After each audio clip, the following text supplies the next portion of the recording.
পারুলের দিকে তাকালে চোখ উপড়ে নেব। রোগকে মাটিতে ফেলে মারধর। রণমূর্তি ধারণ করল রায়ান। নায়কের হুঁশিয়ারি শুনে অবাক বসু পরিবার। আমরা এমনটাই দেখতে পারব আজকের পর্বে, চলুন বিস্তারিত জেনে নেই।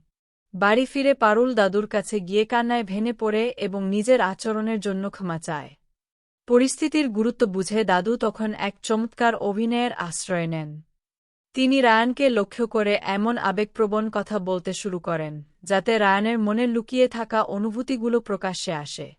পরিবারের বাকি সদস্যরাও দাদুর সাথে যোগ দিয়ে রায়ানের ওপর চাপ সৃষ্টি করেন। তারা সাফ জানিয়ে দেন যে, রায়ান যখন পারুলের দায়িত্ব নিতে অক্ষম, তখন ডিউকের সাথে পারুলের বিয়েতে বাধা দেওয়ার কোনো নৈতিক অধিকার তার নেই।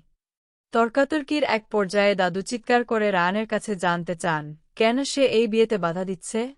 রায়ান কি সত্যিই পারুলকে ভালোবাসে, নাকি কেবল তার পিছুটান রয়েছে? দাদুর উপর্যুপরি প্রশ্নে রায়ান নিজের নিয়ন্ত্রণ হারিয়ে ফেলে এবং সবার সামনে চিৎকার করে স্বীকার করে নেয় যে সে পারুলকে ভালোবাসে। রায়ানের এই আকস্মিক স্বীকারোক্তিতে পুরো পরিবার স্তম্ভিত হয়ে যায়। তবে মুহূর্ত পরেই রায়ান নিজের ভুল বুঝতে পেরে কথা ঘুরিয়ে নেয় এবং ভালোবাসার কথা অস্বীকার করে। এরপর পরিস্থিতি থমথমে হয়ে পড়লে সবাই সেখান থেকে চলে যায়। সবাই চলে যাওয়ার পর রায়ান পারুলকে সতর্ক করে দিয়ে বলে, সে যেন পরিবারের এই আবেগের ফাঁদে পা দিয়ে ঢুকে বিয়ে না করে। রায়ান দাবি করে যে সবাই তাকে মানসিকভাবে ব্ল্যাকমেইল করছে এবং সে যেভাবেই হোক টাকা জোগাড় করে দোকান বাঁচানোর চেষ্টা করবে। অন্যদিকে অনিরুদ্ধ ও রুক্মিণীরা নানা ফন্দি আঁটতে থাকে যাতে পারুল ও রায়ান কোনোভাবেই এই সংকট থেকে বেরিয়ে আসতে না পারে। তারা নানা দিক থেকে পারুলকে কোণঠাসা করার পরিকল্পনা করে। অসহায় পারুল তখন ডেকের কাছে গিয়ে অনুরোধ করে যেন সে বিয়ের শর্ত তুলে নিয়ে টাকাটা দিয়ে সাহায্য করে। কিন্তু ডেক তার সিদ্ধান্তে অনড় থাকে।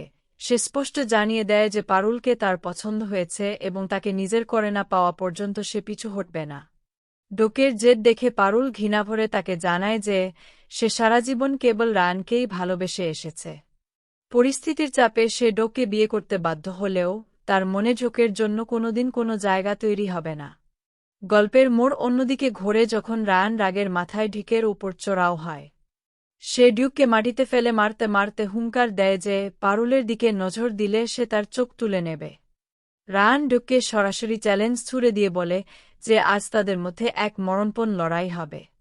পারুলের সম্মান এবং ভালোবাসার জন্য রায়ান যে কোনো সীমা অতিক্রম করতে প্রস্তুত, তা বকের সাথে তার এই দ্বন্দ্বে স্পষ্ট হয়ে ওঠে।